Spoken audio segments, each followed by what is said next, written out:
Nganing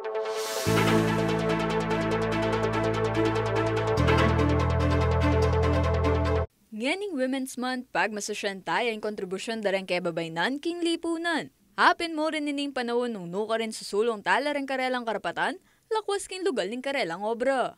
Inya naman mimiyay ang paganakain Department of Labor and Employment o DOLE dikal karami iyaliwang batas, polisiya at programa para karen babayang talapag-obra. Kaya biya karen ni reng leave benefits ang malyari dang i-avail lalam darami iyaliwang batas. Kalupan na namon ng Republic Act o RA 11210 o 105-day expanded maternity leave law, nung nuka rin malyari lang mag-avail paid maternity leave ng babayang talapag-obra ang may anak o may kikwan. Atin lamo namang option ang mag-extend leave a 30 days without pay.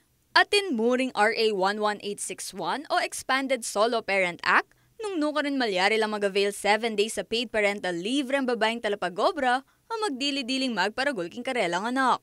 Lalam na naman ng RA 9710 o Magna Carta of Women, atin lang awsa na special leave para karen babayang talapag-obra alinabas king operasyon, pauli na ning gynecological disorder. Malyari lang makapag-avail paid special leave deti ang mabot hanggang 2 bulan.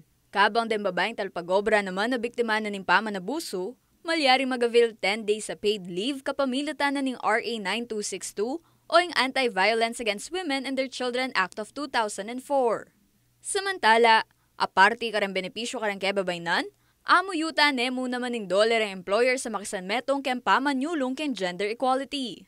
Kalupa na namon ng equal pay for equal work and access to work-related resources and opportunities ka rin lalaki ang pong kay babaynan o nano pamang klase ng gender identity.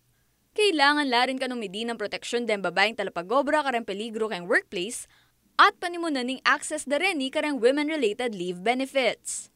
Paga nakandala mo naman rin employer ang mamielang pasilidad ang pang-benepisyo para kay maternal functions at welfare da rin babayang talapag-obra. Responsable lamo naman ding employer kin pa magpatupad polisiya laban king sexual harassment at gender-based sexual harassment king workplace. Ating peka-importante, kailangan rin kilalanan, proteksyonan, talokyan, ang pong isulong din karapatan da rin kay babaynan king lugal ning karelang obra. Kaya bay Liana Canilaw, ako po yung kakain Talasuyo, Arlene Salonga, ating pusong makabalen.